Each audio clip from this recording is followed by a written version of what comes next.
Hello, just a point of order.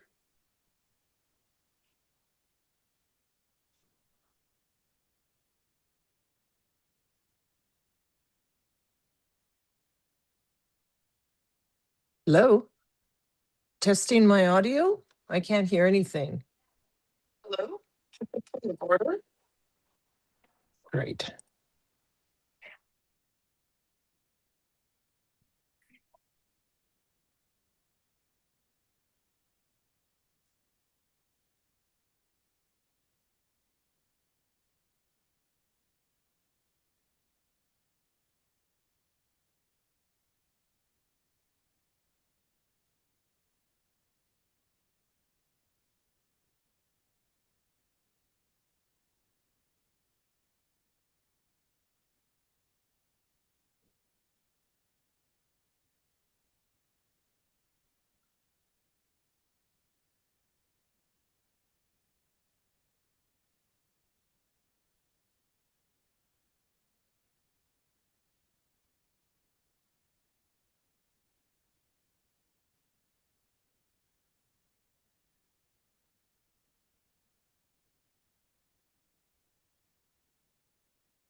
Okay, it's 1 o'clock. We can bring this meeting to order. Here we go. I'd like to call to order the agenda, District of Sooke Committee of the Whole meeting Tuesday, February 17th, 2026 at 1 p.m. in council chambers. Can I get approval of the agenda?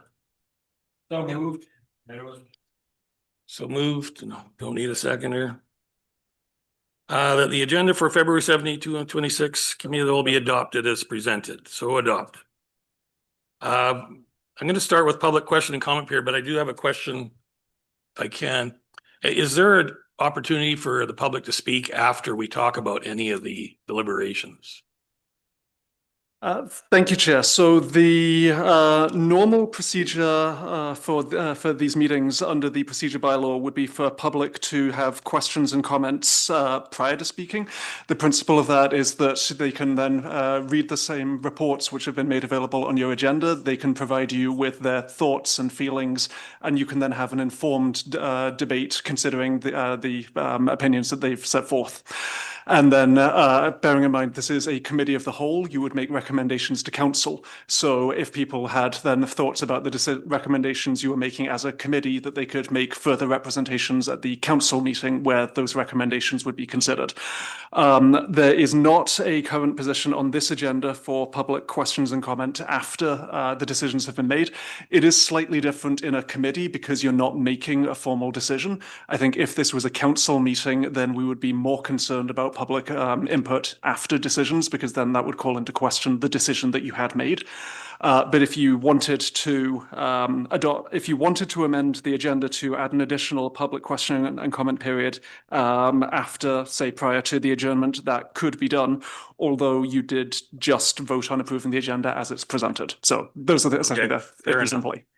So we'll have to do that at the regular council meeting then.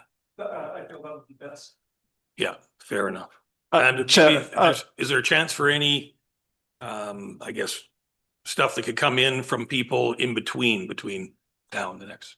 So there's always the options for for individual members to make, say, correspondence to council. We would encourage them to send that to the info@sooke.ca address so that it goes to everybody and it can be included on the agenda.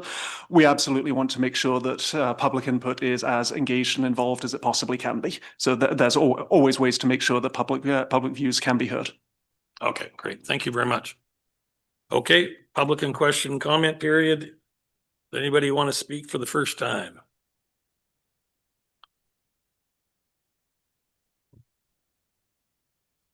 Thank you. So I have a couple of comments for you, actually. With asking for more policing, I'm trying to find solutions instead of more policemen and more firemen.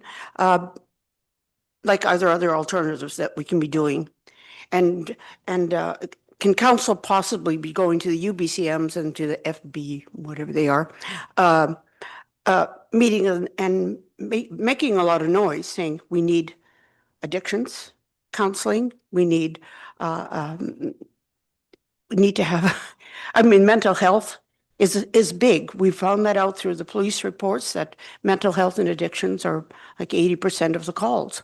So why are we not dealing with the problem? Hiring more policemen it's not the answer, I don't think. I think we have to deal with the problem. And the problem was created by feds and by the province, so I think that they need to take the responsibility and start working with us instead of downloading onto the municipalities. Hiring another policeman or two policemen, they're going to be chasing the same problems. So we have to fix the problems. So there's more to be said, but I'll listen for the report. Thank you. Thank you, Ellen.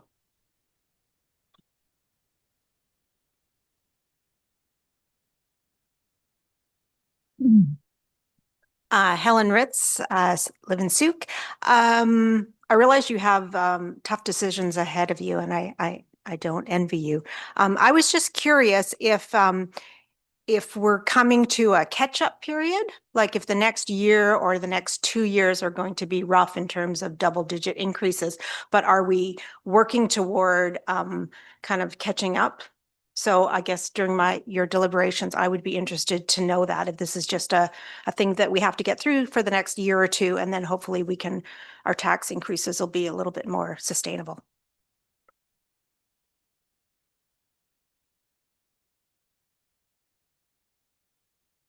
So does anybody else in the public like to speak? Okay, if that's all we have for today, we'll move forward to the next. Sorry, number 5, and that would be reports. 5.1 General Fund Operating RCMP Budget Overview.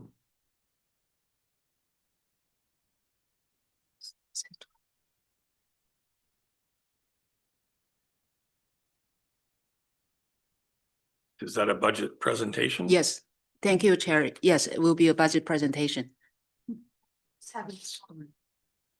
Technical difficulty here.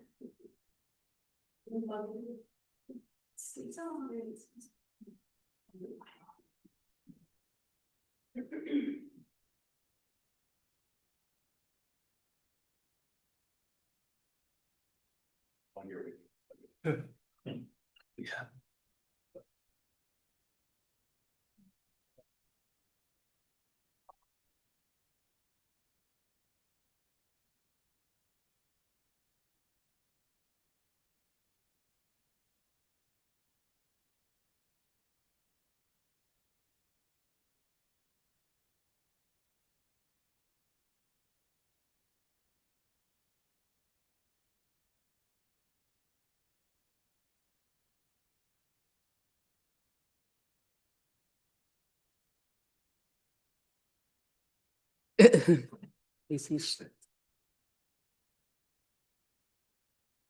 Needed the touch. Thank you. Thank you, everyone. Thank you, everybody. Through the chair to council and members of the public, welcome to the District of Sooke's 2026 budget presentation.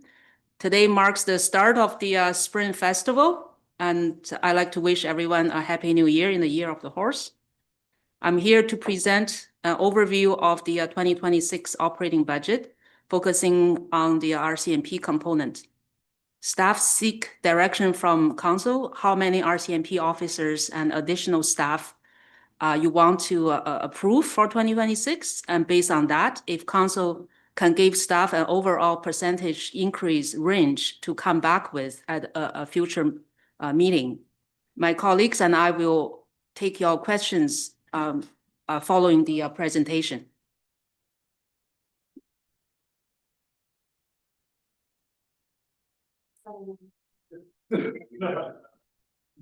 How come this doesn't work? Is that not working?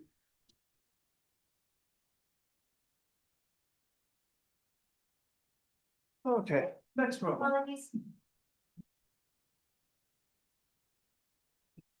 Let's start with It's working now. Let's start with the timeline for the 2026 budget process.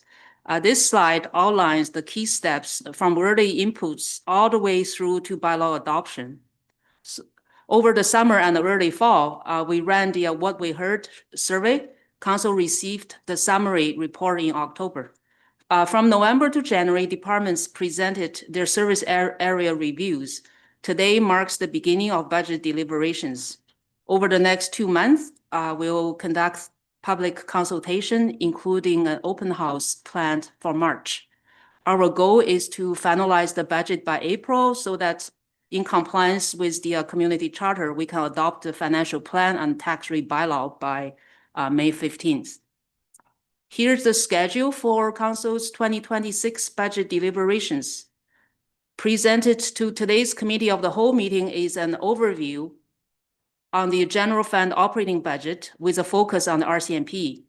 With this information, Council can begin initial deliberations. Upcoming meetings will cover the general fund capital budget, sewer budgets, followed by bylaw readings and adoption. This slide summarizes the 2026 general fund operating budget by department, excluding any new request for 2026. Total operating costs come to 19.2 million. Policing services by the RCMP accounts for 5.2 million, which is about 27% of the total. When we combine police and the fire under protective services, that's roughly half the operating budget. The remaining 10.2 million, about 53%, funds all other services. My presentation today contains 2 parts. First, municipal services excluding RCMP, and the second part is the RCMP operating budget. The dollar figures show year-over-year changes from 2025 to 2026 on my slides, and the percentages reflect the corresponding tax increases. We'll now move into part 1, municipal services excluding RCMP. This slide breaks down the main cost drivers for municipal services in 2 categories. Non-discretionary costs total just over 1 million, which equates to a 7.59% tax increase, including the 2% for asset management. Council discretionary costs are 391,000 or 2.71%. New requests add 44,000 or 0.31%. For reference, each 1% increase in municipal tax generates approximately $144,488 in revenue for 2026. Here are the key non-discretionary cost drivers. These are required to maintain current services and meet the district's obligations. The largest is labor, at $796,000, driven by pay increases under union collective agreements and exempt staff contracts. Other increases include contractor and maintenance costs, IT, BC Hydro rate changes, insurance and banking fees. There are some offsets. The new construction will contribute about $223,226 in tax dollars based on the non-market change report issued by BC Assessment. We have also included the asset management reserve increase of $288,900 in the non-discretionary costs. This is planned funding for asset renewal. The baseline in the asset management reserve bylaw dedicates a minimum 2% new tax increase each year to asset replacement and renewal. This funding must keep pace with the condition of the district's roads, drainage, and related infrastructure. It helps reduce the risk of sudden large tax increases, and this is especially critical for 2026. These examples illustrate the district's aging infrastructure and the need for emergency repairs. For 2026, we have budgeted $975,000 for bronze storm sewer emergency repairs following a heavy rain event. The asset management reserve will contribute $753,000 this year through the baseline 2% new tax increase. This is a major funding source to finance the emergency repairs, provided the 2% new tax increase is approved for 2026. This slide covers net full-time equivalent FTE staff changes that are non-discretionary. For fire, we have included a 0.5 FTE increase for firefighter number 13 starting July 1st at a cost of $66,000. This commitment was made during the IAFF bargaining. Regarding the RCMP, the 3 public service positions are transferring from federal payroll to the district's payroll, resulting in a net cost increase of $42,000. Previously, these 3 positions were fully funded through our RCMP quarterly billings paid by the district. Now the district bears this incremental amount due to the pay rate and benefits adjustments after the transfer. There's no net increase in exempt staffing. Overall, there isn't any net staffing increase at the municipal hall for 2026. Positions are added only to fill approved vacancies. The CEO and HR manager support staff retention through career growth opportunities such as job rotation, and this has a minimum impact on taxpayers. These are the council discretionary increases for municipal services in 2026 at a total of $391,000 or 2.71% tax increase, all pending council approval. Potential labor increases total $149,000, including firefighter number 14, 0.5 FTE starting July 1st. This was discussed during the IAFF bargaining but not committed. GIS co-op students for half a year, and Parks auxiliary labor increased hours. Other items include $60,000 for consulting on the zoning and building bylaw update, net increase of $78,895 for community service agreements, $65,000 for rainwater and streetlight maintenance, $10,000 for referendum education on Sooke and Phillips Road project boring, $26,000 for parks vehicle tree maintenance and security increase, and $2,500 for the paid on-call volunteer firefighters performance incentive. Council can approve all, some, or none of these. New funding requests for municipal services total $44,400 or 0.31% increase, all pending council approval. Set amounts include $30,000 for Foundry BC Youth Wellness Support, and $14,400 for the district's cost share of the village initiative. Deputy acting mayor's remuneration is to be determined, and it will have more impact on the next term of council after the election in October.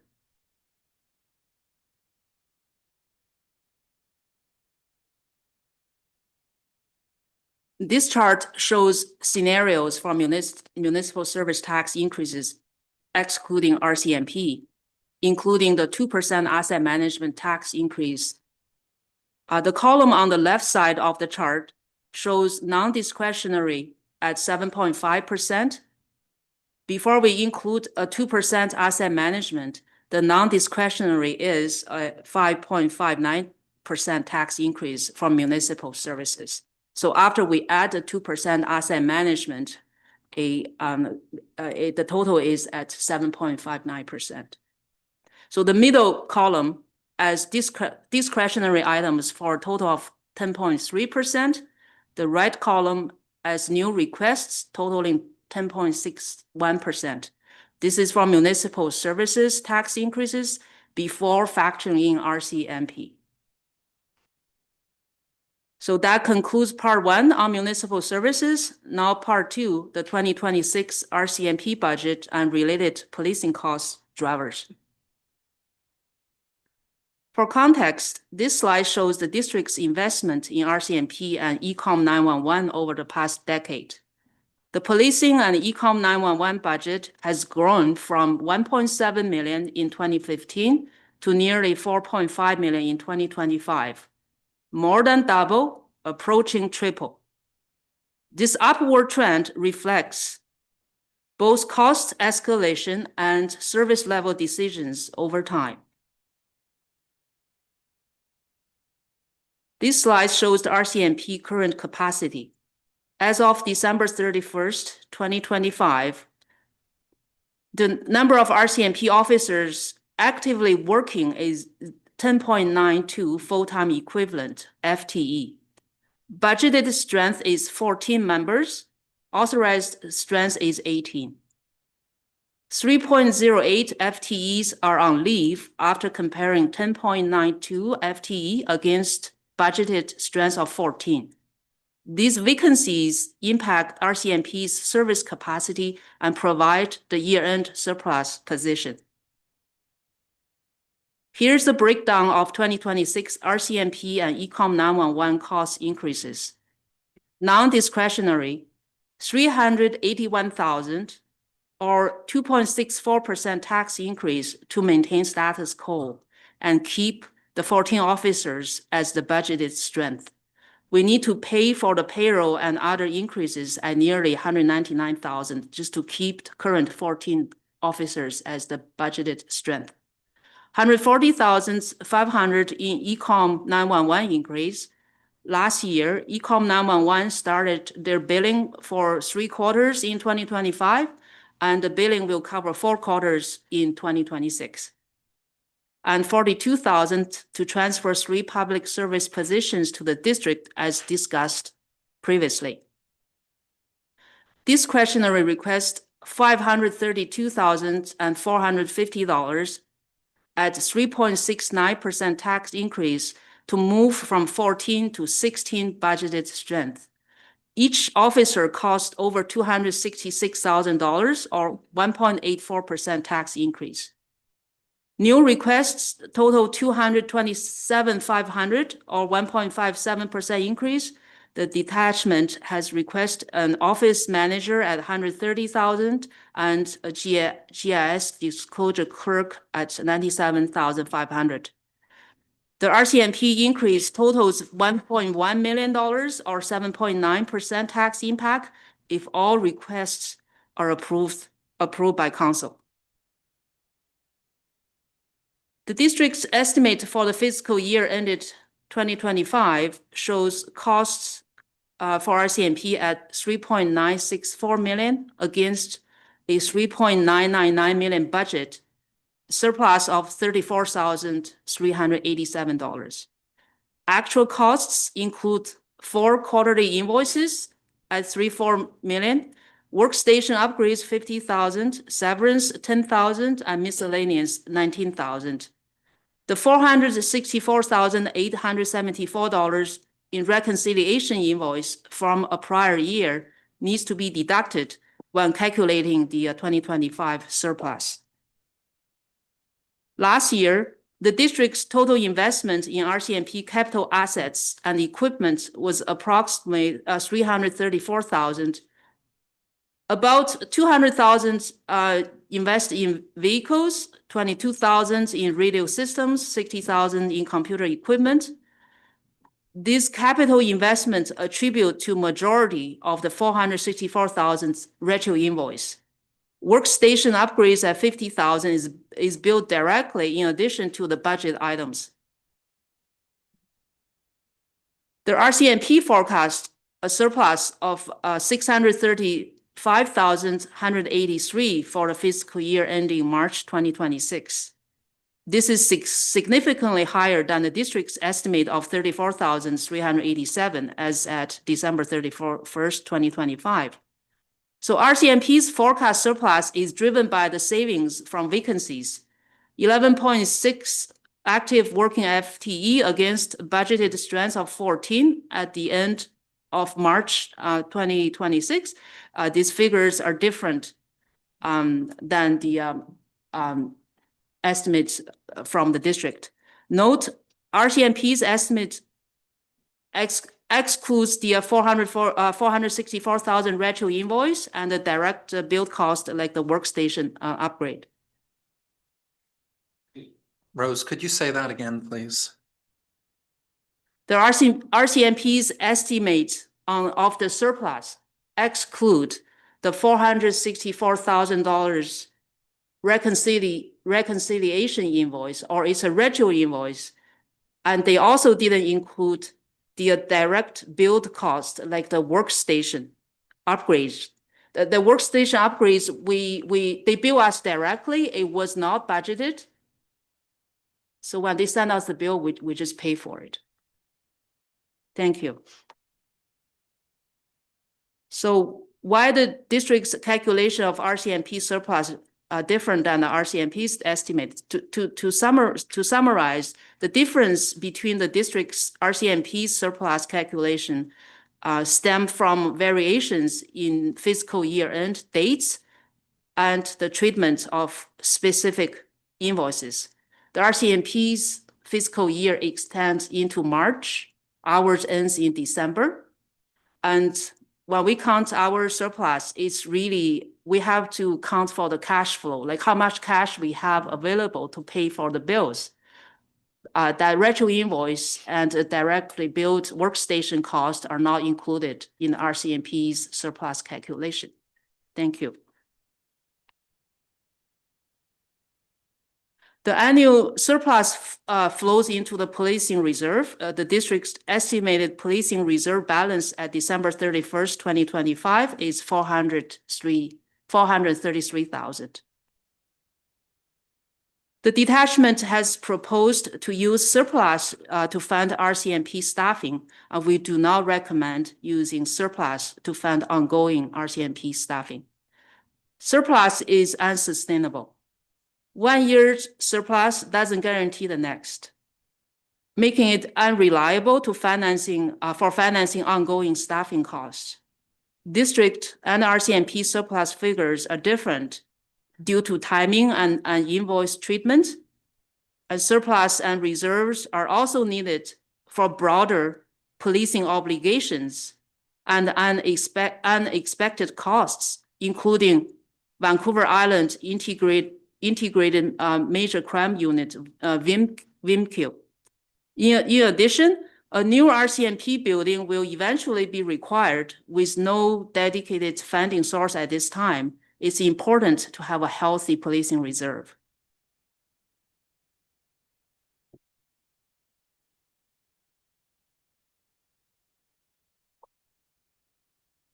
Here's a summary of 4 scenarios of tax increases and their impact on an average household in Sooke.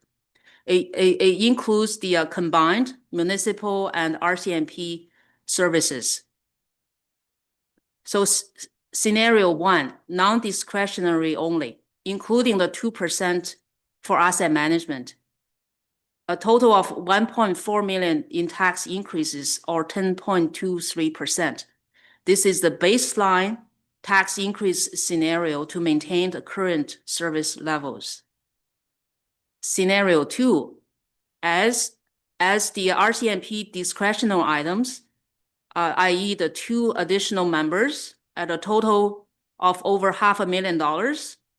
So we add this $500,000 to scenario 1 to get to the total cost increase of $2 million, which is a 13.91% tax increase.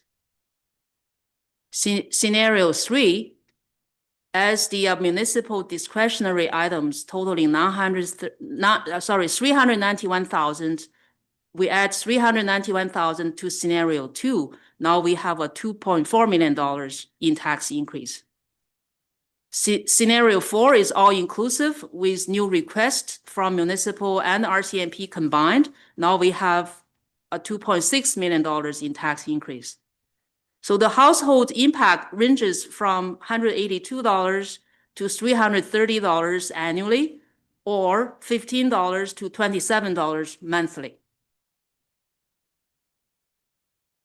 This slide shows the combined tax increase scenarios, including RCMP and municipal services. Stacking municipal discretionary items with 2 additional RCMP officers gives a 16.62% total increase, as shown in the middle column on the chart. Baseline non-discretionary, including 2% asset management, at a total tax increase of 10.23% on the left, all inclusive at 18.51% on the right. So the green color on the chart represents municipal services. The red color is for RCMP. The tan color is for asset management. So we started from municipal services, excluding RCMP, at 7.59 to 10.61% tax increase, including a 2% asset management. Then we add policing to reach the combined scenario, which is this chart. Council decides on discretionary items and new requests. Non-discretionary items are generally mandatory. Overall tax increases proposed in the draft budget range from 10.23% to 18.51%, depending on council's final determinations. In closing, these slides provide context from BC local government stats, comparing municipal property taxes across the Capital Regional District for 2025. This is for information only. Service levels, costs, and needs vary by municipality. The highlighted row on the bottom is Sooke, with representative single house assessed value of $820,000. General municipal tax around $2,000, the lowest among CRD municipalities, and total variable rate taxes, that is the property tax excluding partial taxes and user fees, at $4,000, is the lowest within the CRD municipalities. Again, this is context, not a ranking or direct comparison of service levels. And thank you for listening. I'm happy to take questions now along with my colleagues. Thank you. Thank you very much.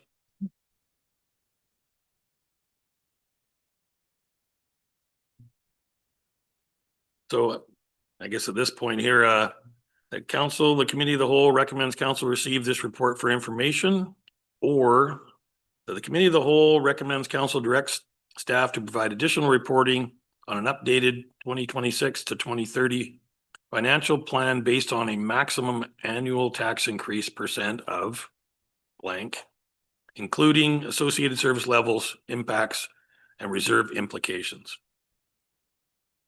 So is that something you need us to decide today? Thank you, Chair. Ultimately, today we will be, staff would be requesting that the committee make a recommendation to council of one of those 2 possibilities. But I would suggest that you would most likely have questions that you would want to ask of Ms. Liu, various staff, or Mr. Wilcox is also here from the RCMP, as you discuss essentially council's priorities and what it is that you would like focused on or amended in any way in the presentations which have been put forward before you. So I guess I'll go to my fellow council members. Is there any questions you'd like to ask? Alf? Yeah, through the chair, the recommendation of staff is that we don't dip into this reserve fund, and you gave a lot of good reasons for it. One, it just starts off the inevitable, we're going to need that money sooner or later. You gave a lot of great explanations, but I am just gobsmacked that to go to the district for that percentage is just not going to cut it. So unfortunately, you're the experts in that thing. So we're going to need you to come back with something else. And I know we desperately need RCMP officers and, you know, maybe not clerks and stuff. But I guess, question, I mean, we've got 14 officers and we're dealing with, really only have 10 point something else. I don't have the numbers in front of me. Is that a normal ratio to have 14 officers and really have a strength of a 10 or 11? And I'll ask that to our chief. If you'd like to come to the mic Yeah. there, chief, yeah. Well, you can yell it out, but I think we need it on air, so.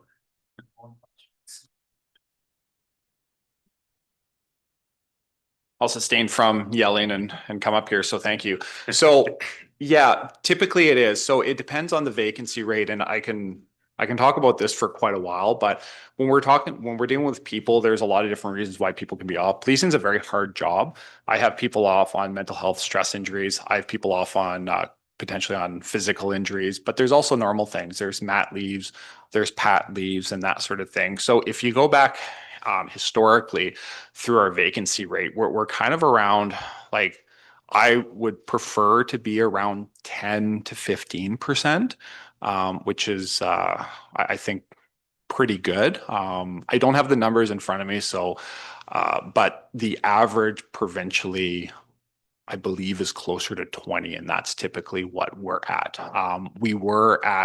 There were periods where we were at less. I literally had 3 members come back in the last couple months, last 4 months on different types of injuries.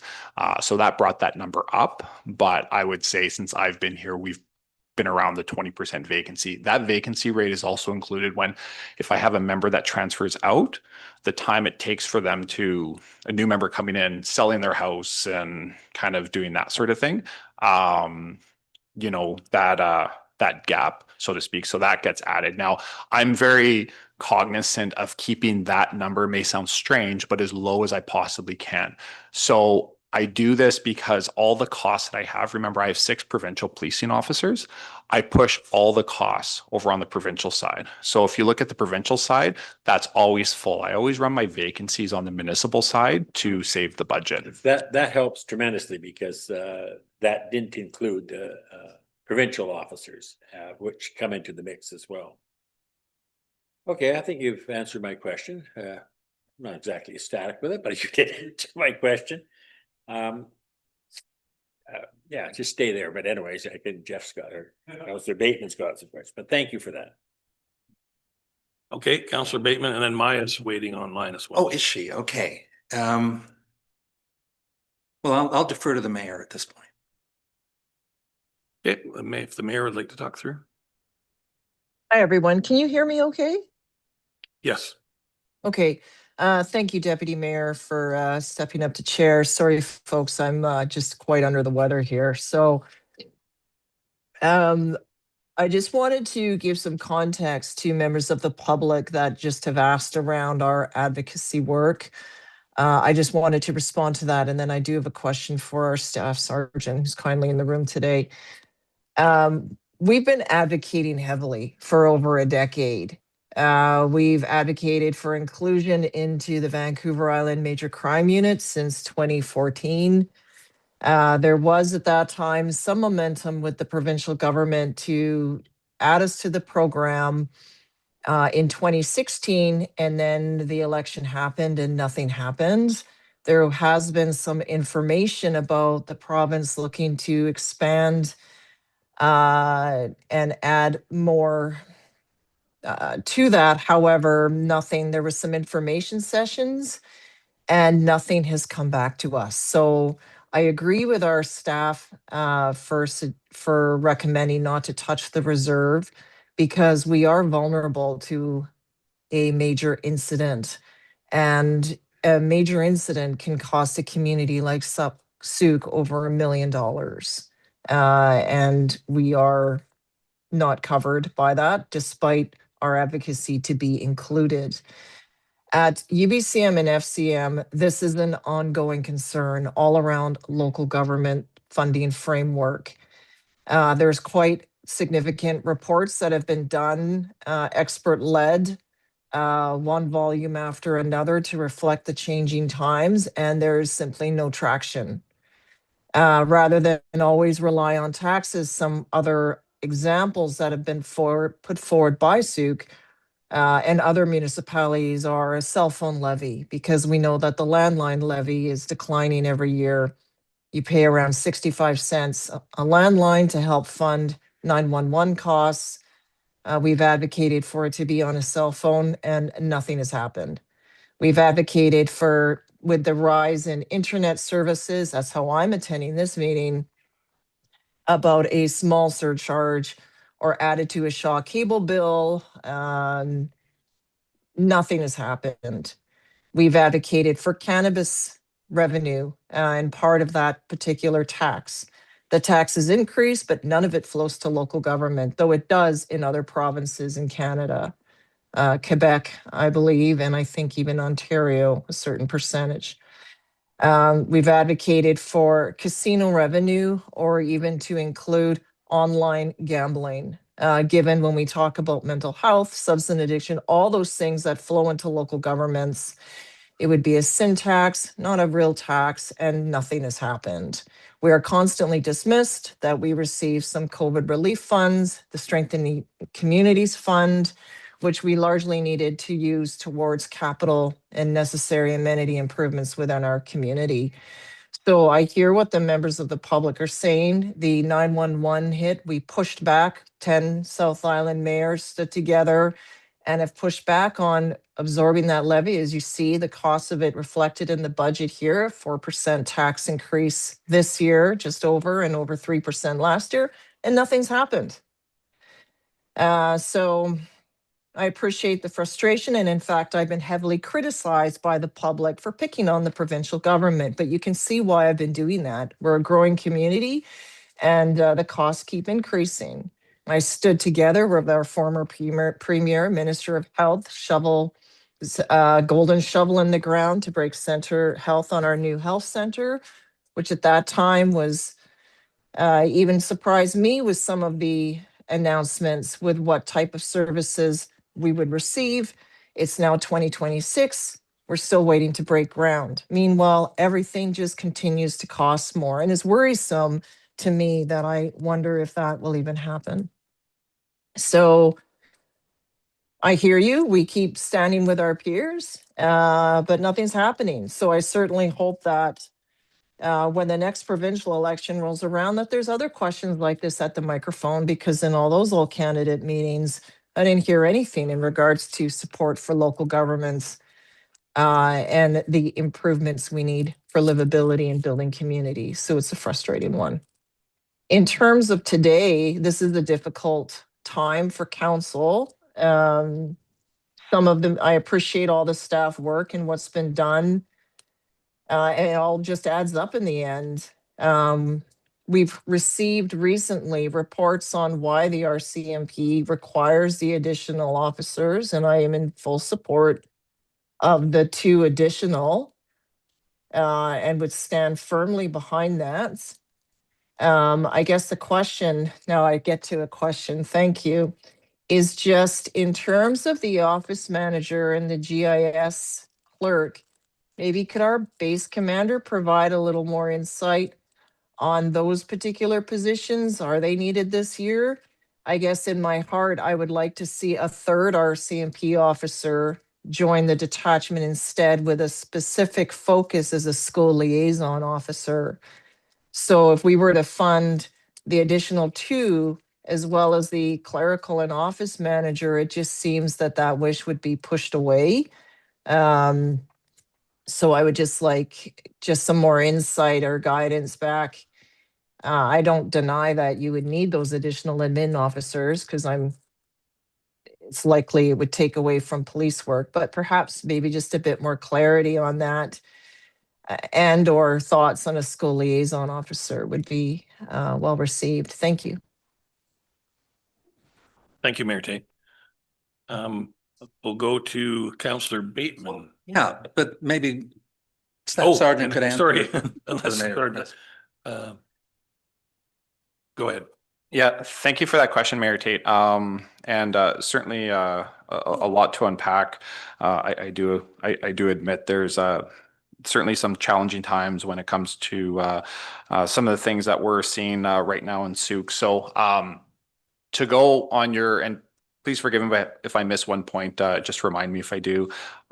But to go to your point with the office manager and the GIS disclosure clerk. So I'm very aware and conscious of the budget restraints in the district of Sooke, and the perpetual property tax increases have been happening over the last number of years. So this past year, or this past council budget, I should say last year, when we authorized 2 additional officers, that was a $500,000 tax increase that didn't happen last year because I was managing the vacancies and I was successful in doing that. At the end of December of 2025, our surplus was over $600,000, which was successful. I can't always do that, but there's an opportunity from that last year. So one of the reasons specifically with the GIS disclosure clerk, I looked at that as a low-cost opportunity for us to really meaningfully support our new GIS or major crime unit. So disclosure is arguably one of the biggest time, I guess, it's a word I'm looking for. It's sinkhole. Yeah, thank you. Biggest time sinkhole that we have. And this is in relation to a number of different reasons. Regina versus Jordan is one of them. So just for everybody, the police have 18 months to not only lay a charge, but also have this completed in court. So not only puts a lot of pressure on the investigation, but all on the court system as well. That's for a provincial matter. For a Supreme Court matter, it's going to be, or indictable offense, it's going to be 30 months, but then those are like murders and larger case. So with disclosure, there's a lot of different jobs for it, but the biggest one is file coordination and disclosure management. When I worked on major crime, your typical homicide taked about a year to do disclosure. Like, it's quite intensive process, and we had 3 or 4 support disclosure clerks that help with a single file. So this essentially, like with this type of stuff, and this is just homicide, these are larger case benchmark files, they can either be done by a police officer or they can be done, in this case, and there's limited opportunity for this, but in this case, it could be done with a disclosure clerk at 1/3 the cost. So I asked myself, okay, well, should I come here and is there a way that I can reduce my ask? And that was, one of them that I thought would be prudent by asking for that. The office manager I looked at as, this is kind of a bit of a 2-for-1, because we do have 1 provincial support staff right now.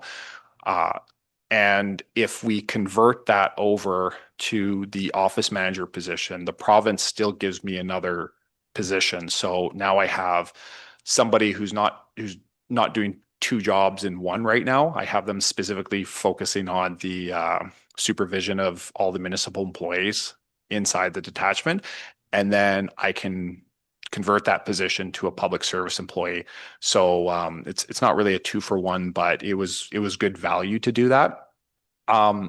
Now, with the 2 other officers, it's very much because last year we went from 16 authorized positions to 18, and this was specifically for our GIS section, which deals with the worst of the worst calls for service that we get. We authorized them last year, which was greatly appreciated, and I have the GIS section, started now. This is to fund it. So, which is the thing, because we are 4 budgeted positions away from, our 18 authorized. I don't know if I missed anything, Mayor Tate, but please remind me if I did. No, that makes sense. I was just wondering about the school liaison officer. That's something the community has been asking for quite some time. We did have someone many years ago, but I think just with the growth in calls and the like, the position hasn't been around for a while. It's going back well over 10 years now, I think. Yeah, thank you. I can speak to that as well. So this is something that I've said publicly for a long time. This is something that I hope that we certainly can have. So we have, I was looking at the stats in Sooke the other day. see how many youth that were here. And in the 2021 census, I don't have the numbers written in front of me right now, but about 16% of our population was in between the ages of 0 and 15. Now, if you include I realize 0 and 1 year olds don't go to school, but if you bring that out up to 18 years old, that complements our high school students, you're kind of going to be around the same amount. So that's a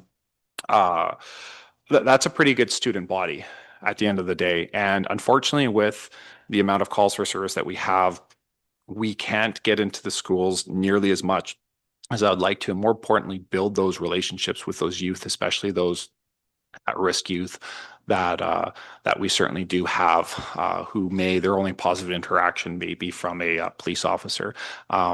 I do have somebody in the detachment who would be absolutely phenomenal and amazing and have lived in Sooke for a very, very long time, who knows these kids already. That would be an incredible fit for that, and there wouldn't be much of a learning curve because, to your point, she was largely the one that went into the schools before, but now just simply does not have the time. To give you an idea, I was running our numbers now. Take this with a grain of salt because it's February 17th. We're about 10% through the calendar year, but from this time last year, we're already about 20% above in our file count from where we were last year. Now, I don't think that's going to hold, and I pray that it doesn't, because that would bring us close to 8,000 calls for service if that does. But what I can say from that is the trend is continuing, that by the end of the year, I suspect our calls for service are going to be, at the very least around the same, and I'm optimistic. I don't think they'll be around 8,000, but last year we had about 6,700 calls for service. So that is one of the reasons why we're getting taken away from the schools, is because we have to manage those other calls for service. And when I present information to council, I try and do it in a totality of these are all the things that are happening. So I don't like to necessarily rely on one specific measure, because our calls for service, they may be up, but if we're playing devil's advocate, what if they're all non-priority calls for service, bylaws, barking dog complaints, and that sort of thing. So that's where I like to pair it with the crime severity index. And in the last 3 years, and I've mentioned this to council before, we are up something like 19% in the last 3 years, or sorry, from 2022. And provincially, it's down in the same period. And from my internal metrics, we're likely going to be higher again in 2025. So not only are we getting more calls for service, but they're more severe in nature. So again, it's another aspect of why we're being taken out of the school. Sorry, that was a long answer, but I just want to provide context, Mayor Tate. Thank you very much. Just a follow up, if I may, Chair, would be, what if I'm just looking for ideas here, delayed on the office manager and started a school liaison officer for September. I'm just looking at, because now we are absorbing, as council may recall, a transition under the municipal whatever it is agreement. I'm sorry, I can't remember the name of it. When the clerical positions transition into our municipal budget. So that part has happened, and we're absorbing just the difference with the changeover in union this year. And then push the office manager to next year, and then started a school liaison officer for September or August to onboard, then that would be not a full year of that particular position, a delay to the office manager. But I do see the benefit of the clerk position. I'm sorry, I'm not thinking all that straight, so I hope that made sense. Would that work at all? Ask our staff sergeant. On you, sir. Yes, please. My apologies. Sorry. I love having this conversation because, I present the data and some fixes, and I'm certainly, I want to work with this council here, and this council has been really wonderful working with me in the past to help creatively address these situations with solutions. Last year is a perfect example. Like, I can't tell you the benefit. I wish I could, but I can't disclose investigations. But I really wish I can tell you the human benefit of adding those 2 authorized officers did last year. You have no idea. And it really benefited this community. Unfortunately, I can't show graphs or stats that actually do that. I'm Mayor Tate, I think that's a great idea. You know, out of all those like mission critical type of things, I would certainly say that the office manager, and I don't want to detract from that position because it is something that we do need, but that can certainly wait till another year if it's not room in the budget. Okay, thank you very much. Thank you, Mayor Tate, for your comments. Appreciate that. Okay, thank you, Chair Haldane. Yeah, I think you can't, by doing a Google search on major crime busts in the Sooke region, you're going to get some information on the value of that GIS unit. I wanted to start with a question through you to our finance director. And this relates to the 5-year plan and projections. So in the 2025-29 plan, the current one, we're looking at the projected increase for this year was 9.70%, and we're coming in at double that. Likewise, 2027, we're looking at 7.7, 2028, 10%, 2029, 7.34. Well, of course, I can't trust those numbers at all. So my question is, why is it not possible to create a much more realistic 5-year horizon? Sooke RCMP knows what it wants. Sooke Fire knows what it wants. There's the question to start. Thank you for the questions through the chair. I will ask my colleagues to add my comments after I finish. I believe one factor that we didn't have a very accurate tax increase forecast last year is the firefighter IFF wage increase. So after the union bargaining that we just nailed down, we know exactly how much their wage increase is. So that's a major factor. So I don't know if Ben has other things to add. Yeah. Sure. Yeah, sure. I can just add that when we're doing the long-term 5-year plan, we will add in a forecast for additional RCMP members and additional staff. And then we also will forecast a percentage of CPI each year, and then also revenue increase to offset. So what happens though once we get closer to the end is we don't believe council is going to approve a 5-year financial plan that includes 15%, 15%, 15% for the next 5 years. So typically there in some part of the conversation or discussion, it gets scaled back to say, hey, we don't want to commit the community to 3 or 4 years of 15% tax increases. So then we'll build the financial plan to work at a more reasonable rate so that it's not as though you're looking at 5 years of 15% tax increases. So the RCMP increase that we had built into budget from 2025 forward isn't as large as the one you're seeing before you today.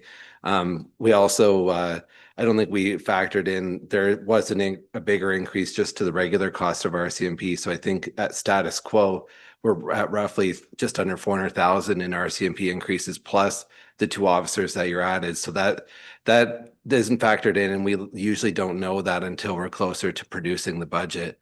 So there's a number of things factored into us not including the realistic. When we get to each year, that's usually when we discuss tax impact.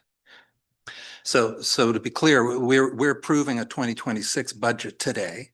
And as a responsible council, I believe we need to know on behalf of our taxpayers what is a realistic worldview of the next 5 years would seem. And it's not just this year, it's never been an accurate number in my experience. So moving on, I have the questions around this trends in RCMP budget. Now, as we saw on the slide today, we've gone up 400% since 2015. And I know there's the municipal factor, population factor.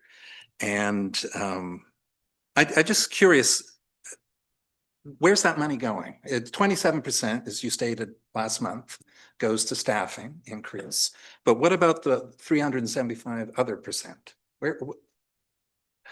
Yeah, it seems very excessive, and from that number, and I don't have the specific numbers in front of me, but just generally, so there's a couple significant cost increases that happened. One specifically in Sooke, and one for every RCMP municipality.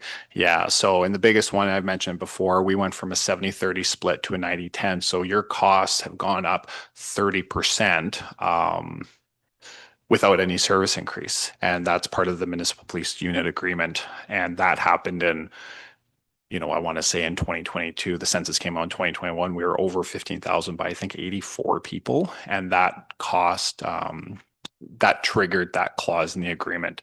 So the other one happened in 2018, I want to say, or 2019. So the RCMP was the largest ununionized police force in the country. And I think we were the only one. There's 84 police services in the country. And I remember specifically looking at the list for paying compensation, and RCMP was at 82. I remember in like 2025 or 2026. So it was quite low. So that got caught up quite a bit with the new collective bargaining agreement that was issued, I believe, in 2020 or 2021. And there's a significant catch-up period, and we've seen that over a couple of years. So when you look back 10 years ago, a cost of an RCMP officer was, don't quote me on this, but I want to say $140,000 or $150,000, whatever it may be. And now it's $260,000. So those are two of the biggest compounding ratios when it comes to policing costs, which account for a lot of that, because again, they compound year for year, right? The other reason is policing is just unfortunately very expensive. With the length it takes, I don't know if you remember, but about a year and a half ago, I tried my best to really portray how long it takes to do certain investigations. And that it's not just a human factor for the amount of hours, but it's a dollar factor as well. So like there's no way that I can specifically say that how much certain investigations cost, because one investigation isn't like another. But for example, a homicide range, you can have one that's very, very quick, and it's done very quickly, guilty plea right away, and might be couple $100,000. And these are numbers that the provincial presented with the VIMQ proposal. And you might have others that are in the millions and millions and millions of dollars, but it's for the same crime, like it's just in the criminal code. So policing has just become very expensive, where there is, we have more equipment requests now. Policing is very different than it was 10 years ago. The amount of time when I first joined to investigate something has doubled. We also have officer safety procedures when it comes to different things. So we're responding with more officers now, or on paper, right, than we were before. So all these things kind of compound. But the biggest one, if you look at other municipal budgets and take your pick in the last 10 years, whether it's an RCMP or municipal, and I was looking at this the other day, and I don't have my presentation in front of me, but there's one specifically with Langford, because I just arbitrarily chose Langford, not picking on anybody. One of it was in regards to how much policing costs have increased, just simply for them, and they're a next door neighbor. That does have to do with adding more officers, but it's also in regards to the actual natural cost increase that have happened. So I can talk about it for quite a while. I'm certainly not an expert on where all that money goes to. But last year, because we were very short and we were dealing with a high propensity calls for service, I spent $250,000 in overtime. And I also had to bring officers in from other communities where we're paying for meals and, sometimes hotels and kind of that sort of thing, just to do a shift or two coverage, because we were below our minimum safety levels. One more question. So great, we haven't deferred and underfunded Sooke RCMP, but the situation has changed and we need to step up. The other question, and this flowed out of comments made at the January 19th Committee of the Whole, where you presented, and we had the question of community safety and community initiatives. So I was at a Chamber of Commerce breakfast this morning, and that it was coming up. Another dumpster fire at the thrift store. A general sense among the business owners that they're challenged, right, on a number of fronts. And as Mrs. Lewis said today, what are the, Sooke RCMP working in collaboration or with oversight of a selection of community initiatives. And those can range from Canadian Citizens on Patrol program or the Block Watch Society, the question of community safety officers who can't write tickets, but they can be eyes on the street. Jeanette Wilford mentioned this morning that back in the day, business owners would consult monthly with Sooke RCMP and provide that kind of intelligence from their. So I guess the question is, and this obviously can't be done necessarily immediately, but over time and make it a part of a discussion. How do you see the district and its citizens participating in this matter of community safety? Yeah, thanks for that. And thanks for bringing up the last meeting as well. So, so just before I answer the question, I do want to apologize to this council. My presentation last time was quite lengthy. There's a lot of information, but there's some things in there that should have been said in camera. And I do apologize for that. I reflected on it after, and my job always as a commander is to provide this council with as much transparency as I possibly can, as much data so that the council can make the best decisions that they see going forward.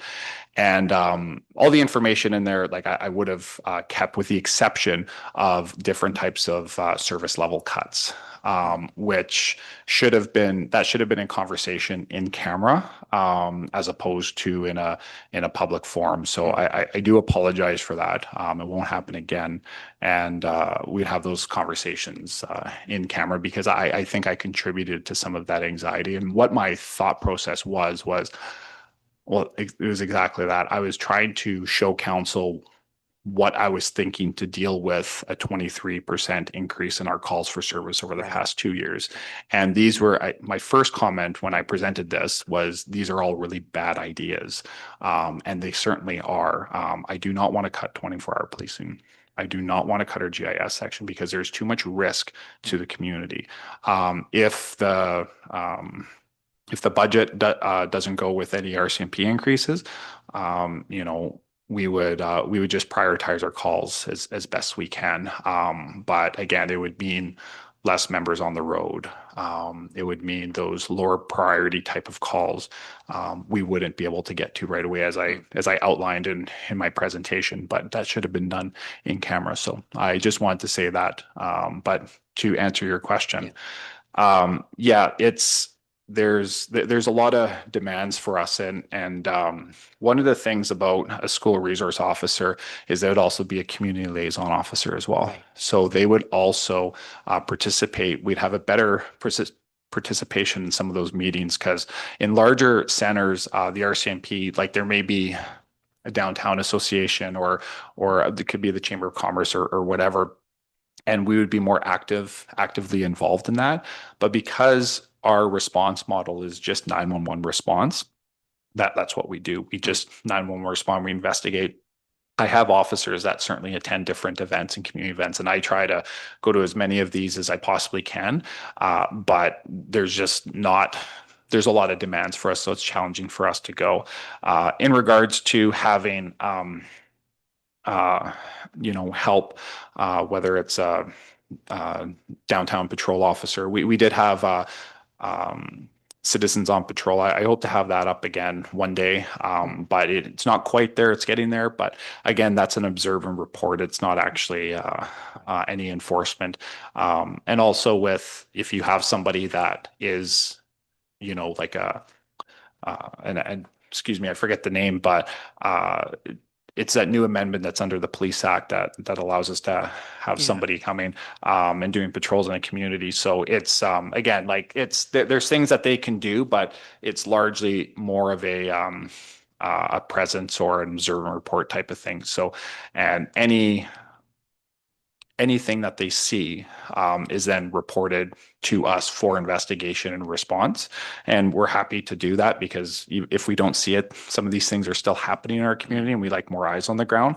But, you know, if you were to have, you know, somebody working 200 days out of a year, they're full-time 40 hours and they report 2 things a day, that brings our file count up 400, and that's an increase 5% of our service calls. Now, a lot of those are going to be more minor in nature, but it adds to our total file count for the year. So I'm just doing some quick math in my head. But So it's a matter of moving to a proactive versus a reactive model, basically. So that's the long-term goal. Yeah.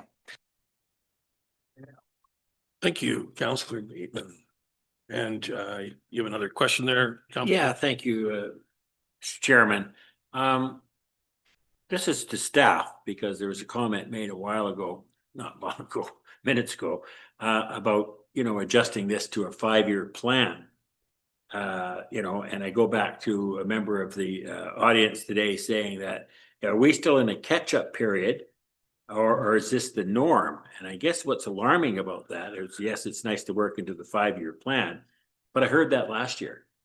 And now we're looking at a bigger tax increase than we got last year by far. So I would like a little bit of, you know, if you're looking down the road, I want some sort of assurance. If I have to go out and sell a double-digit tax increase, I need a couple of things. One is, of course, comparing to other municipalities, which we have. But the other thing is that this large increase every year is going to diminish substantially. And I heard this same request last year, and here we are at a worse situation. So I'd like staff to comment, please, in regards to that comment by someone from the audience here.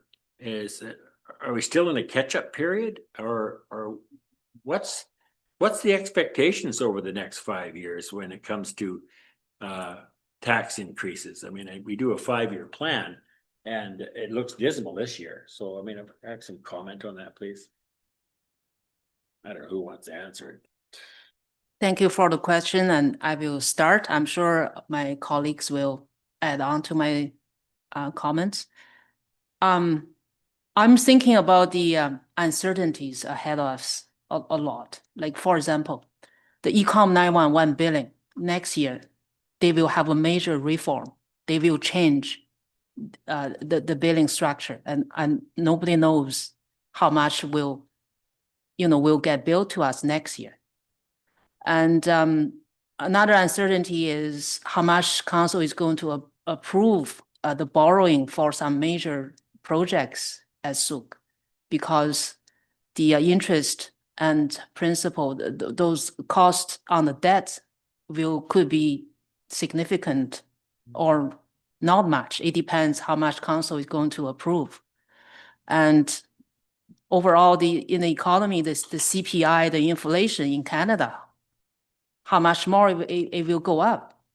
Like, this cost increase, the pressure from cost increase is not just in Sooke alone. All the municipalities all have this pressure.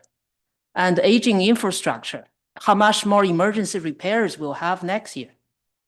So this year we have a Bronzy storm sewage needs emergency repairs. We actually budget another $1 million for culverts repairs at multiple locations. Just for this kind of emergency repairs, we budget almost $2 million this year. So how much more next year?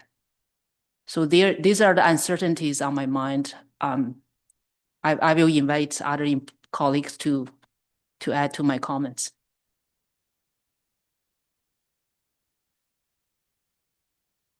Did that answer your question a little bit?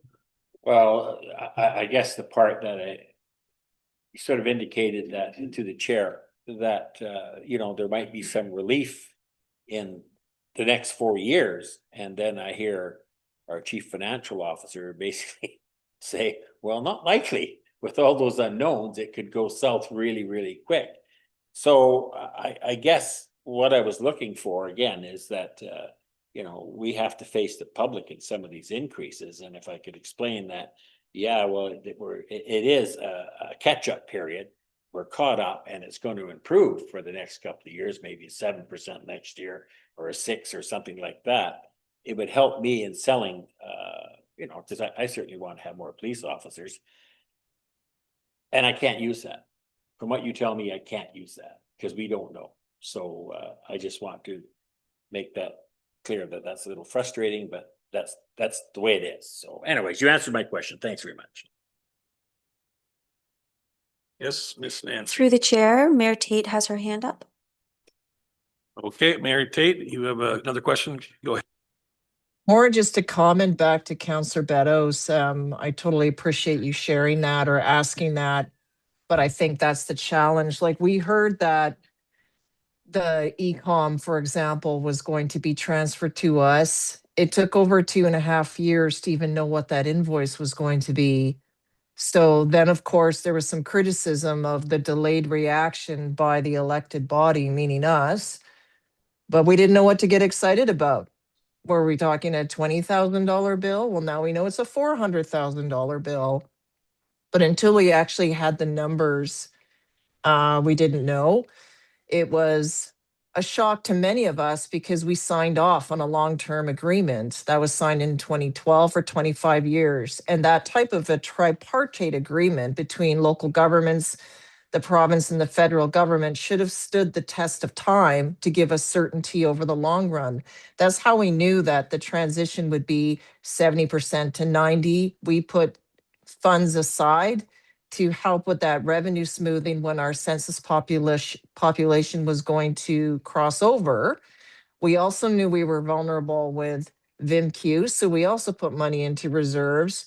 But getting things, we knew that unionization was coming. So to Ms. Lure's point, we advocated that the federal government absorb the impact of unionization and the retro. One party said they would, the rest didn't. And now they shove us the bill. And then we have to pay for it with no improvement to services. Hearing that there's going to be change in e-com from Ms. Lou, I'm curious what that's going to look like, because now we know we pay for something that we don't have a say in.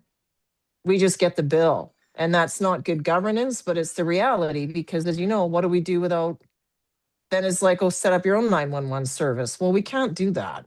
So some of those challenges are what they are. The aging infrastructure is going to continue to be a pain here. We also hear from homeowners that are dealing with flooding in their yards that they've never had anticipated before. And so I suppose once all the upland construction is built out and culverts are properly placed, the maintenance on them is done, then those challenges will go away. Which is why, we've worked on our asset managed policy, we've worked on our transportation, all these planning documents. Nobody likes increase in fees, but increasing of DCCs and all sorts of fees, as well as telling developers what they need to put in the ground, helps all of us generally, although no one likes it at the time. So it's a challenging one. Like, even if we look at our deliberations that will come our way around community grants, it's still just, do we put in, it's still small in the grand scheme when we're talking about millions of dollars. I don't think it's an easy one for us. I too had hoped that we would see things trend downwards, but there's factors beyond all of us. We had sort of hoped, even back in a COVID time, when we heard of just supply chains and atmospheric rivers, and we knew that things were going to be expensive, they've never dropped down in price. Like, I even heard that we're lucky we have the library now, because everything was locked in, supplies ordered, everything on hand, or it never would have been constructed in that way. So it's an unfortunate new reality where we're constantly, it's stressful. And I think it's just, although our base commander said that he may have overshared, the advantage of doing that is this is the challenge we're facing. This is the reality in our community. So I do appreciate the how transparent that conversation was, because largely people don't know. And I just want to comment back to Councillor Bateman with Citizens on Patrol. I once volunteered in that role before I was elected to council. It's how I met the late Brenda Parkinson for the first time. I wouldn't do it now. You're in your own car, you're very vulnerable. At that time, we had payphones. We could monitor and see what trafficking or even bootlegging looked like in Sooke at that time, or maybe where there was groups of folks gathered in various places. Trafficking is so different now. So much of it is online. We don't have the payphone anymore. I've heard business owners are happy they don't exist anymore. Everything is like in this computer that everyone carries around. And it's a world that is complex in that way. But anyway, I'll stop talking. I just wanted to share some thoughts back to council. That is never going to be easy.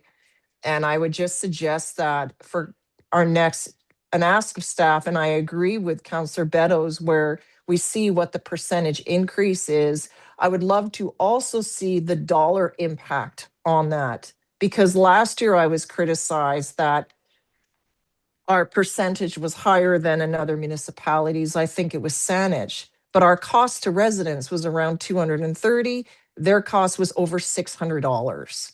So when people throw percentages around, a percentage in Sooke is remarkably different than a percentage even in Colwood, just with the way that we're funding. So as we do know those percentages, I do hope that the actual increase on an average household is also shared. And I know it's not completely apples to apples, but if it's what everyone throws out there, I would like to see that as well, because I think it would look remarkably different.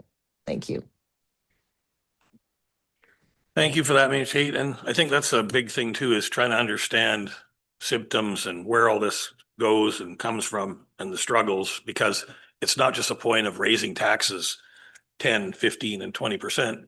You have to understand where it takes the people in our town. And that's where we're going to run into the biggest issues here. And Al points to it, you know, who's going to go out in the community here and tell people we're coming up with 15 or 20% more tax increase, because you already know what's going to come back from the community if we do that. So we have to try and do our diligence, at the very least, show them why we have no choice but to do some of this stuff. And I can appreciate the RCMP given the circumstances and 24-hour policing, absolutely. But we also have to look at how you guys got to where you're at with all the call volumes and stuff like that. You got a guy going around lighting fires and he's still not even in jail. So we got a court system, downloads all this police contact, everything else to us. You're expected to do all this work for our municipality. We're here taking the brunt of it from the public, and then public saying, well, why, what do you mean? Well, there's more police costs, more police calls and all this other stuff. And the courts aren't helping you even be able to do your job. So you got to chase the same guy around night after night, week after week. And he or she can cause as much damage as they want. But ultimately, it creates more of the same volume. And that's just one person. And I mean, watching some of the stuff on the news there, 40 people in Vancouver causing 6,000, police charges and things like that. So you have very minimal amount of people, even in our town, who are causing you guys the largest amount of grief, but you still have to try and keep up. So those calls are real. Those calls are still every day. And the people who deserve your attention more, whether it be the kids in the schools or a domestic dispute, or, somebody's kids acting up at home, causing some trouble, and the parents don't want it to turn out to be something bigger or worse than it is. So we're losing you in the efforts in the community where we need you the most. And that's what you're going to find from the public right now. And that's where the public's getting upset, and the public's blaming us. They're blaming you. They're blaming our staff. They're just going to blame because they're struggling. They're upset. We have a $50 million referendum, and that's just a number they throw out there, like a 5% tax increase in a 5-year budget plan. It could be 100 million. It could be 200 million bucks. Who knows where that's going to go and how much it costs. Part of that is our fault because we didn't plan properly for it. and not planned properly, even this council, the last council, probably the last 5 councils. But more importantly, we're still not even planning for it today. So we need to have it so our development groups help pay for these road increases. This $50 million could easily have been passed on through other projects. We didn't even identify it even in our plans. But again, that still comes back down to the community trying to come up with the numbers to be able to help you with your end. And as you can see on our bill here, there's another 10 to 13% on top of what you guys are looking for to be comfortable with. So we have to struggle with that. And I think if we're going to be able to do that, we're going to need more information. We need to know where each department is spending money. We're going to need to know more in depth on that, because if you were at home and you got to do the new roof next year, you got to cut in your own home budget. We have to start doing this like the private sector would do it. We can't just keep continuing to think that you can just keep expanding, and then during tough years or downturn years. I mean, in the building industry, you have 2 or 3 good years and you have 2 or 3 or 4 bad years. You go up and down, but during those years, you have to make cuts and then you have to add on. It just depends on how good the year is. That goes for services as well. There's people in this town have to understand, if we don't have the money to put into our roads, then we're going to have to cut servicing costs on the roads for a time being until we can get back to where we want. Or we're going to be going 20% tax increases, from what I understand here, over the next half a dozen years easily to do this catch up we're talking about. And that's just not possible, because we'd be at a point where, I mean, and this goes back to the RCMP again, where you're going to be putting people in such a compromising situation, just trying to keep their own houses going and their own families, that adds to depression, adds to domestic issues, adds to a whole bunch of other stuff. And then you guys are back in the thick of it again. So where do we pick up? Just keep hiring more police to help offset the fact that we're driving people into poverty or out of their homes or into situations where things like, mental health issues become a bigger issue. Yeah. Anyhow, I probably said enough as well, but I think we need more information. I couldn't even begin to think about what we could do with what little information we actually have to decide how we're going to go with this. And just like with the RCMP, we're going to have to do some in-camera discussions of our own based on a bunch of the information we do get. So thank you. Yeah, go ahead, Jeff. Yeah, thanks for that, Deputy Mayor. That was so I'm curious. So as you say, there are downturns. Today, the province of BC is introducing its austerity budget as we speak, and they recognize they have an $11 billion deficit. Good news here is we don't have deficits or permitted to have a deficit. So I guess the question is, when a local government goes into a downturn and is facing legitimate budget increases from police and fire and for asset management, which incidentally the public did, in those who participated in the budget surveys, did indicate strong support for police, fire, and asset management, and community nonprofit support through our community investment program. So those are, yeah. So that's the question. How does a local government creatively shrink and then expand when the times are good again? So that's more of a philosophic question, perhaps, or a real question we must address in the near term. So that's through you to our finance director. Thank you for the hardball question. I know that according to the legislation, we're not allowed to budget for a deficit.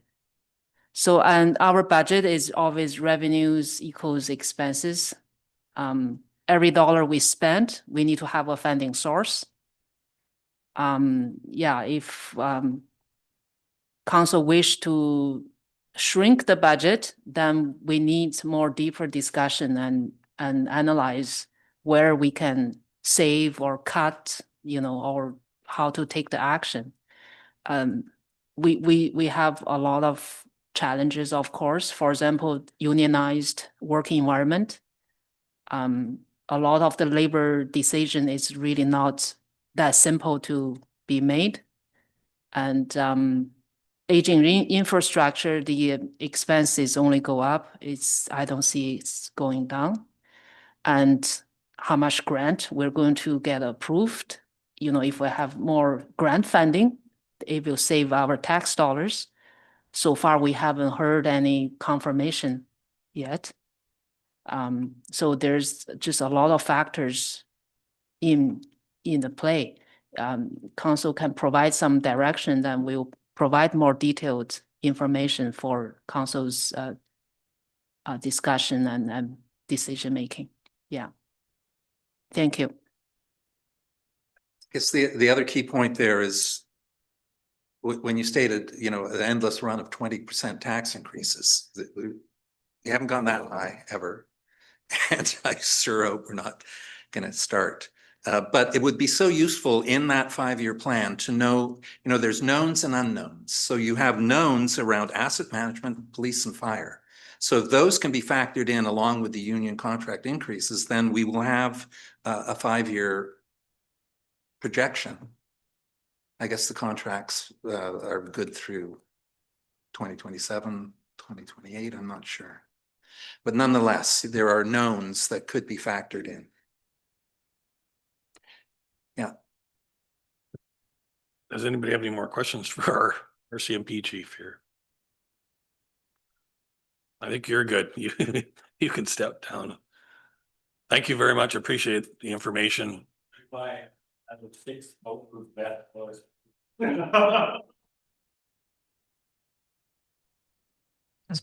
Point of personal privilege, please remember to use your microphone.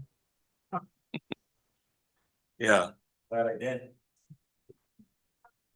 No. Well, we need more discussions like this anyway. I mean, there's information that comes from different sources from everybody at this table, but also there's probably some staffing information that staff members don't necessarily get to say out loud either. But if you're in a kind of an environment where people can spitball and throw some stuff out there, that opportunities might arise, right? So yeah, go ahead, Al. Yeah, well, I guess staff is looking for some direction here, and we're the ones that give direction. I'd throw a figure out there and see, and of course, staff is very much aware of the problem. I mean, they don't have their head in the sand here.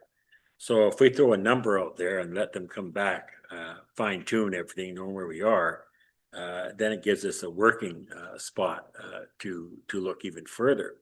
So I would like to make a recommendation that we Committee of the Whole recommends council direct staff provide additional reporting for an updated 2026-30 financial plan based on a maximum annual increase of 12%, including associated service level impacts and reserve implications. And that again is another starting point. That's my motion. Is there a seconder for that? Oh, right, Committee of the Whole. Fair enough. So that's something we want to vote on? Yeah. Yeah, motivate on it in that, again, it's, I just want to throw a number in there so staff can have something to work with rather than just a blank. Yeah. You know, if they come back and saying it's unachievable unless we do this, this, and this, then it gives me as a counselor some options. I mean, I'd love to do it 9.9%, but I mean, it's just not realistic with the figures that I see. So I would like staff to work with that number first of all, and tell me what can go, what can stay, or you know, I think you have an idea where we sit. I mean, I think we all want to make sure that we've got the proper policing levels. Sometimes it has to be phased in. So that's a starting point. I just like, it gives you something to work on. We have to come up with something, and we have to come up fairly soon. So I'll throw that out there. Starting point. That's my motion. Jeff, any comment on that? Well, the mayor. Oh, go ahead, Mayor Tate. Am I unmuted? I am. Okay.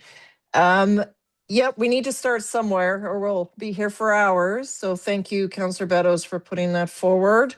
I do want to entertain an amendment, knowing that this will come back. And the amendment would be, and that the the budget include consideration of two RCMP and a third dedicated as a school liaison officer to start later in 2026. As an amendment. Okay, is that amendment okay with? Yeah, I'm fine with that. I mean, again, I don't have these staff, but it gives us a starting point, and then you can tell us that some of the things that we can or cannot achieve. But again, we want you to go away.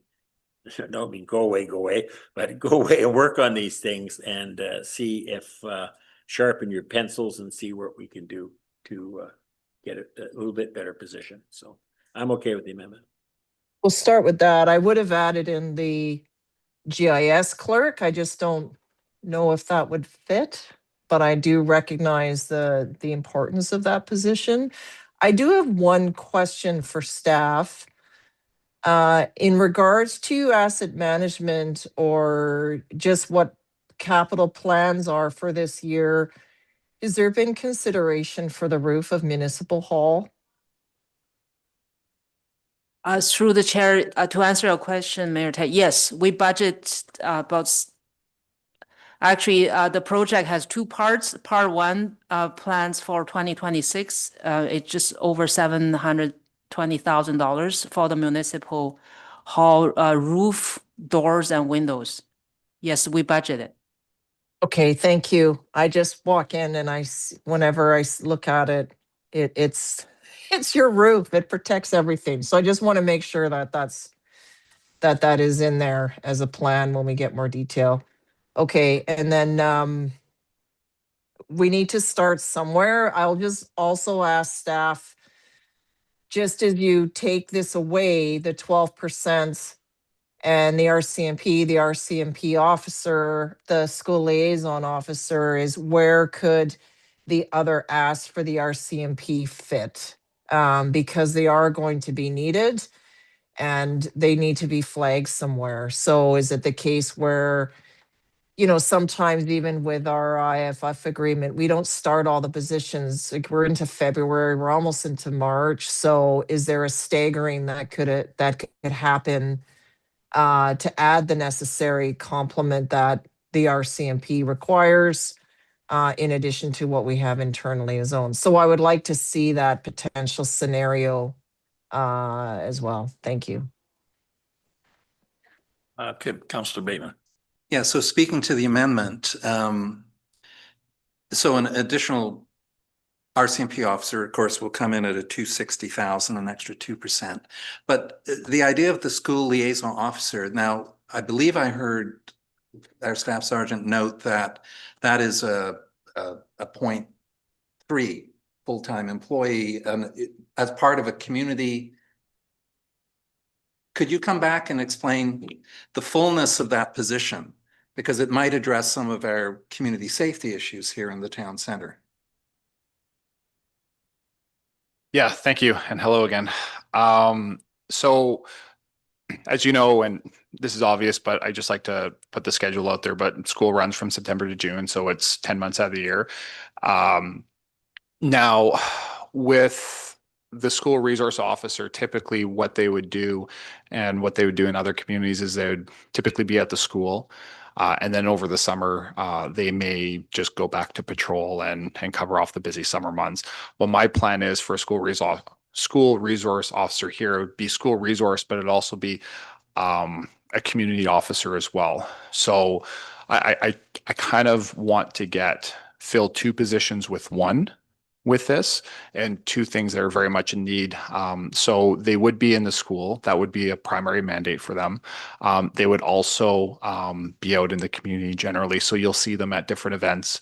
You'll see them creating events. You'll see them, they will be in a large part a face of the RCMP in the community.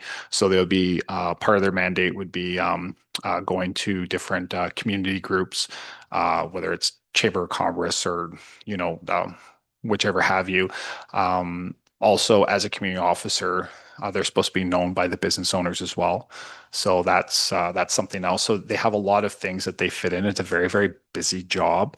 But the nice thing is it builds that trust and that transparency for the RCMP with the community, which only enhances our service. And sometimes they can deal with things before they're the first preventative officer that I have, because if they can deal with troubles that are happening at a school or within the community before it becomes a call for service, they are really the first disinflationary pressure that I would have on our calls for service. The other two disinflationary pressures are really legislative that happened in the past.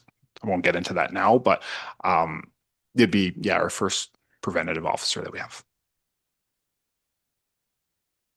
Thank you. It's good. Okay, thanks again. Appreciate it. And sorry, the ad officer would go into all the schools, so it's just not Yes. just the MCS. Yes. Yeah. Okay, we have that on the table. I guess at this point here, I mean, if we at least have a starting point, it's kind of what we're looking at. I mean, I still would like to see more information, some cost breakdown. What is the highways contract now and what is it costing us? Because, and I don't mean to throw anything under the bus here with it.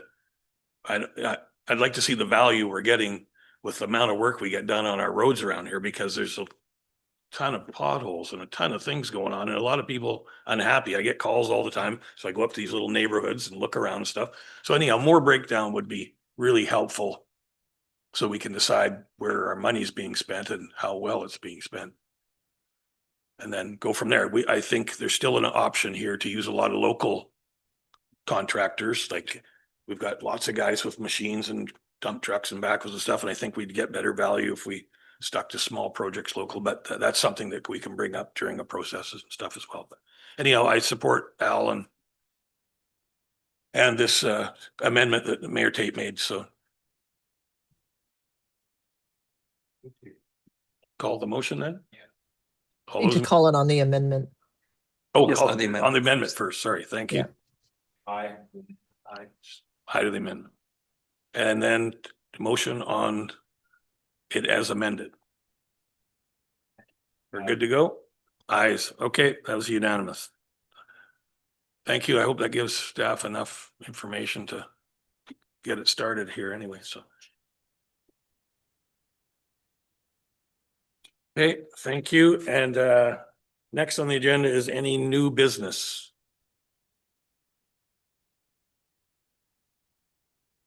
We're all good? No more new business? And then I'll go for adjournment. And before adjournment, just let that you can come to the council meeting, bringing questions forward with what we discussed today. And of course, if you look at we're not looking at adopting a new budget, it looks like until May anyway. So there'll be lots of dialogue over the next few months. So thank you very much. So I'll make a motion that the February 17th committee of the whole meeting be adjourned. Everybody good? Thank you, Deputy Mayor. I appreciate your stepping into the hot seat there again and sharing today. Thank you very much. Thank you very much. Okay, meeting's adjourned. Thank you.